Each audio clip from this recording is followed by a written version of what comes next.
everyone says that, like, what's Lord Sugar really like?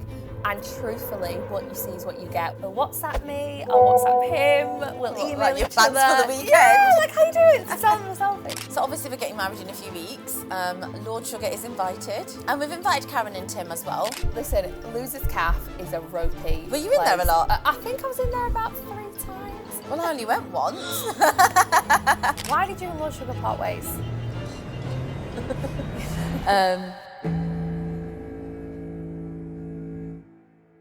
Hi, I'm Harpreet Kaur and I won season 16 of BBC's The Apprentice. And I am Marnie Swindells and I won series 17 of The Apprentice. What is it like in the house in between filming?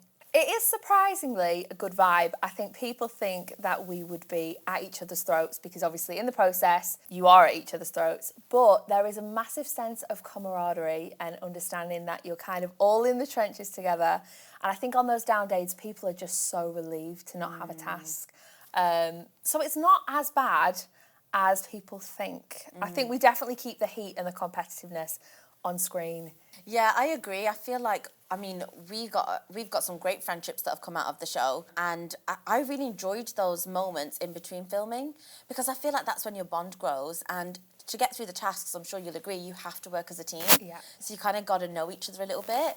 And it's a shame that there wasn't more time off screen, I felt. I would have liked it if we were like able to go for like dinners and things like that. I don't know if you... never going to happen. No. It's never going to No. happen. How intense is the filming schedule and how much are the cameras really around? I found filming extremely intense. I don't know about you. Any form of attention was completely new to me. So I remember turning up on that first day, going into the boardroom, and I don't know if you remember, but there's like 4 cameras in that direction, 4 the other way, and there's some behind you as well. I just turned to absolute jelly. I so badly wanted to win and do well. I put a lot of pressure on myself, so I couldn't sleep. I ended up experiencing sleep paralysis, which I'd never had in my entire life. I remember one night, I just remember freezing, and I remember Catherine and Sophie from my season was in the room, and I remember trying to murmur, like, help, help. And I was stuck in my body, and I just stressed myself out to that extent that I'd experienced that. I remember in the morning waking up and saying, guys, I was really trying to scream for help. They were like, oh, we thought you were just sleep talking and murmuring along. I'm like, That's crazy. I was like literally frozen. The hardest bit for me was leaving the process. I really? felt a huge anticlimax, and I really fell into a bit of a pit of darkness when I left the process. I felt like I'd lost all sense of purpose. I was so productive and we were creating these whole businesses in a day and off to Dubai and Antigua, and this is going to sound such a kick in the teeth and so ungrateful, but in many ways I feel like a failure. Like I feel like I should have done things sooner. I feel like I should have done more. I should have made more. I should have, and you can't win it all. You can't win every department of your life. You know, some things have to give. I received so many messages of people saying I didn't deserve to win, and I received good ones as well, but I mean, people have like this public narrative and they feel so entitled to this opinion, and I absorbed a lot of it, and you know, because I called you and had a whole breakdown on the phone to you about that impact. If anyone who's watching this, please be kind to people online because you'll never understand until you're in their position. Words are said so lightly and with the flick of a finger on a mouse, but they can really, really impact people. What is Lord Sugar really like in between takes in the boardroom? I feel like you don't really get to see Lord Sugar much when you're filming, other than what you actually see on TV. We don't really see him in between takes. Well, I didn't. What you see is what you get. What you see on camera, what you see off camera when we're sort of waiting in between sets. No, he's very true to form, very authentic. Yeah, he's not a soft, cuddly teddy bear that then hugs everybody and says, I'm sorry for being mean to you. Imagine that. No, he is, I think he's very firm but very fair, and I think he's got to where he has by being authentic, and people see that. Yeah. Is the interview episode as scary as it seems? Our interview episode got so much heat from the press for being too harsh. I thought it was. I watched your season all and the of the girls cried. Like, they were all really upset with some of the comments that were made. I think they cut them deep. But I also do think they do need to be harsh. I mean, 250k is at stake and that's your moment. I think they need to keep that threshold high of having to impress people and having to really pitch yourselves. But I feel like for me, I actually enjoyed it. I got a kick out of it. Yeah. And I feel like in my head, I framed it, instead of thinking, okay, they're really going to dig into your business and think about everything that's wrong with it, I framed it as, this is a test and a challenge to see how much I can take and how much I can, like, just keep bouncing back without cracking under the pressure. Yes, absolutely. And I feel like that was my attitude throughout the whole process, is I'm not going to crack, because in my head it was a test to see who can handle the heat and the pressure and criticism, whether you like it, whether you don't, whether you think it's valid, whether you don't think it's valid, can you hack it? And I feel like that really got me through it. No, I actually agree. It was an intense process, and I think we had a particularly difficult year. But I very much agree. Like, I felt like I was back in court with, like, the judge saying, Miss Swindells, this, or like boxing. It was like counter punches. It was like playing chess and seeing who could sort of outplay the other person. That, yeah. So no, I enjoyed it, and I thought it was like a real nice moment to perform. I felt my business plan was really strong. I'd already used that to get investment, so I knew what was in there, and I think that made a difference. Where you're gonna like this one. Where is the Losers Cafe? Is it actually quite nice? Well, I only went once. I think I only ever went once. Did you only go once? No, I'm lying. I went twice. Yeah. Once, I think we lost a task like mid-process, and then at the end task, no one won. Both teams lost, which I'm still refusing to accept because our product was better. So it doesn't exist in your universe, that one. Exactly. So the one time I went, I had a black coffee. Yeah. I've got no idea. You don't know anything. You just get in a car, you get dropped off, you don't know where you are. Listen. I think it's like, I don't know, round the corner, and we filmed, the studio was North London somewhere. Yeah, listen, Losers Caf is a ropey Were you in there a lot? I think I was in there about 3 times. It is a ropey place to be. At one point, they served us a tea, and it was like, do you want some tea with that hair? It was so bad. I thought the cafe was quite nice. No. It is like, it is true to form. You're in the Losers Caf because you are a loser, and they treat you as such. What is Lord Sugar like to work with? I have to say, I have found him very, very supportive. Like, I want to dispel the myth that once you come out the show, you're kind of left to your own devices, because I think some people really think it's just a show. It's not. He genuinely invests in that money into your business. And for me, he's been fairly present. Like, he'll WhatsApp me, I'll WhatsApp him, we'll email like your each plans other. for the weekend? Yeah, like, how you doing? Send him up to tell him a selfie. No, just keeping him up to date, and he's always been very positive. So we've had a great relationship, and that's supported even more by his team. His team have been phenomenal. I speak to his team on a daily basis. And especially for me, I think my situation was different to yours in that you were an existing business, you kind of already had things going. I was just starting out. So a lot of questions that would have taken me a long time to answer, they were really on hand to help support and get behind me. It's really good to hear. And I would agree with you that actually, I'm so glad to hear this, because I actually think it's harder to go on the show and set up any business, because the pressure is enough, and setting up a business is not easy. There's so many things to think about. Whereas on my end, we already had a running business, so I'm not saying the pressure was any less. It certainly wasn't. But it's like, okay, at least there's something ticking along already. No, I feel like he's very much sort of taken me under his wing as nice. Someone who's just starting out, and like even things down to like payroll. I wouldn't have known how to have set that up. And someone said to me the other day, they was like, do you think you would have got where you are now without The Apprentice? And I say, the fighter in me says yes. Of course, I have to say yes, because how unambitious would it be to say otherwise? However, I do definitely think being part of Lord Sugar's team and part of that process has helped me accelerate that and helped me be supported in the right ways. A lot of businesses fail very early on. Yeah, I agree. Yeah. This is a nice one. What is it like when you finally find out you win? I remember feeling really shocked / surreal. I think I didn't do anything for about an hour. And I just had a moment to myself, actually. I was like, okay, I've actually done it. I've won the show. This is something I've dreamt of. And I remember even in the final boardroom, I just had this moment of just surrealness. It was almost like I'd left my body and was watching, thinking, you've actually done it. You've made it to the final of The Apprentice. Like, you did it, Harps. So for me, I found it very surreal. I couldn't wait to tell my mum and dad.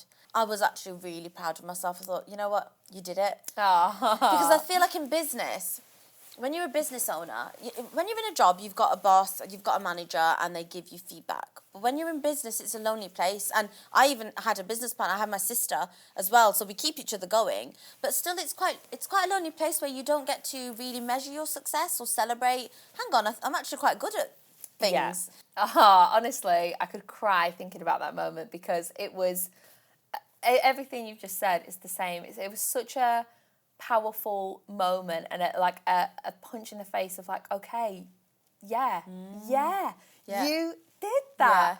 Yeah. But also a little bit impostery, like, really, me? I was adamant I hadn't won. Going back to what we were saying earlier about always feeling like you need to perform and not necessarily, but being very critical of yourself.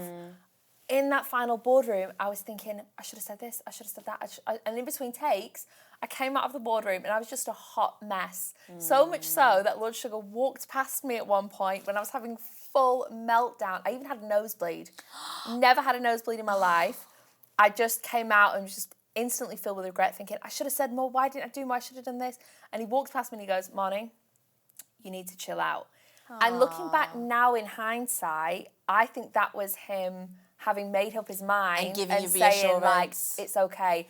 I took it in that moment, again, in negativity, as like, oh my God, now he thinks I'm an idiot. He's just seen me crying and he's telling me not to be emotional. Isn't that so interesting that you can have two completely different perspectives, but then there's the truth? Yeah, so it hit me like a ton of bricks because I was fully expecting, like I'd fully accepted in my mind that it wasn't going to go my way. And I'd come to terms with it. So then when I found out I just froze. I couldn't get anything out. Like, even now talking about it, I'm struggling to find the words to describe how much that moment meant to me. Oh, I love that. Yeah. You need to remember that. You know, you said, like, you have those moments where you think, oh, maybe I don't deserve it. You get these messages from these keyboard Steves in their bedroom. You need to remember that moment and think, no, actually. That's definitely. Who do you think is going to win this year's series? I'm going to find this question extremely difficult to answer because I can see like both of their strengths. I really like Rachel's idea. I think she's come across as a very cool, calm, collected individual. You know, I feel like she would be quite an easy business partner for Lord Sugar to work with. You know, doesn't seem to be any potential aggro from Rachel. You know, and that's what you want in business. You want someone that you can work with, that you trust, and that is dedicated to the business, and I can see that from Rachel. But I really like the sound of Phil's pies. And I think, obviously, being in the food business... That's the foodie in you. That's the foodie in me. That I just know that, you know, even for me, I'm in the sweet food business, but I know there's such a demand for the savoury market, which far outweighs desserts. And I just think that they're doing so well so far, he's doing so well. So... it's a really tricky one for me to answer, and I just think the best candidate will win. Well, I think one thing he mentioned in the interviews is he wants to explore more online and orders that can go up and down the country, which I know is something that you also have done. Like in the past, bakeries or cake shops or anything like that would have been just to the area, the locality. They would have been hyper-local businesses. Now, with the power to be online, I think if Phil can really nail that, his pies already clearly have a massive demand. If he can really build that and grow that, I think that's definitely something Lord Sugar would see a lot of potential in. I think we can both see from relevant experience pros and cons with both businesses. And I just really like them both. I think Rachel has done so well in the process, but also Phil, like, to overcome all these tasks in the losing team and still be in the final. Phil is made of magic. It shows anything's possible. Yeah, there is, like I said before, I think Lord Sugar, in my series, he was very mindful and he would always go, how many tasks have they won or lost? And then, so for Phil to have got this far with that track record, Lord Sugar definitely sees something taking a liking in him. to him. Why did you and Lord Sugar part ways? I think with every business, if you can retain 100% control, why would you not? There's zero sort of animosity between myself and Lord Sugar. We got the opportunity through having discussions and just being, like, truth be told, when I went into the process, I'd already been running my business for like 6 or 7 years. We wanted the investment, we wanted the platform, and we also wanted the, you know, the guidance and association with Lord Sugar. Coming out of that, we managed to set up an additional store, set up our online site, etc., with the investment. Worked with his team, like you said, they're fantastic. From the partnership, we both kind of got what we wanted to gain out of it. And it just became almost a mutual decision. The opportunity arose in a conversation. And I think me and my sister felt that, look, if we don't take this opportunity now, is it something that we might regret later down the line? Because I think the difference between maybe myself and most winners is I also have another business partner. So it really changed the company structure from me owning 50% of the shares with my sister before the process to now owning 25%. Yeah. 25% to my sister and 50% to Lord Sugar. Ownership in the company dramatically reduced. Yeah. So it was almost like a conversation about, look, what's sensible for, you know, not only the business, but what's sustainable going forward. But there was no, like, I feel like people really want me to say there was a big fallout or there was a moment or maybe there was something that was said that thought, okay, let's not work together. But nothing at all. I think, like you said, I think people look to read between the lines. Yeah. Lord Sugar is a businessman, first and foremost. And another thing that I think is important to say is I think Lord Sugar really does, having come from where he's come from, have a vested interest in wanting to see people do well. And I think he's wise enough to recognise that if these young entrepreneurs that are coming up would actually succeed better on their own or it is the right time to split. Exactly. I think he's very embracing of that fact. He's got plenty of things that make him loads of money. He's not relying on what we bring him to fund him or his life. I think he does a lot of it for the pleasure of being part of business and entrepreneurship. Yeah, I think he enjoys the process. Yeah. And like I say, he's invited to the wedding and he wouldn't be if there was any bad terms because a wedding is one of your most intimate occasions. So yeah, I mean, hopefully I'll catch up with him then. I wonder if he'll give you a wedding gift. Now I know why you really invited him. Do you really get ready in 20 minutes? Obviously, we both know that. This question. But, okay, I've got another one. Do the women have to wear heels or do they choose to? There's so much emphasis on what we wear. I know. It's wild. First off, yes, we get ready in 20 minutes. No one acknowledges the fact that you have to be mic'd, you have to set up cameras, you have to do pickups. So even though the sky is a different colour by the time we leave, we truly only have 20 minutes. And I know that more than anyone because I was always the last one to get ready. I was still just adding a little bit as the producer was like dragging me out of the door. I really milked the 20 minutes that we had. Women do not have to wear heels, of course not.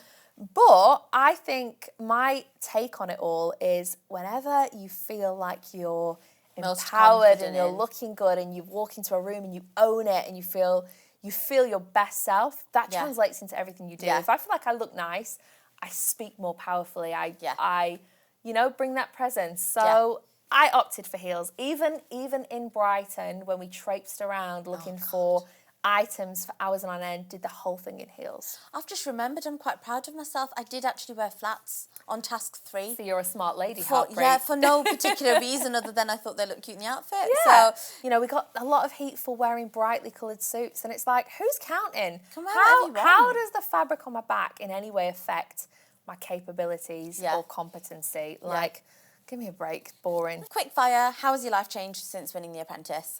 Incredible. It changed in so many ways. Some ways better, some ways worse, but wouldn't change the experience for a thing. I think it's really taught me who I am and helped me see things so differently.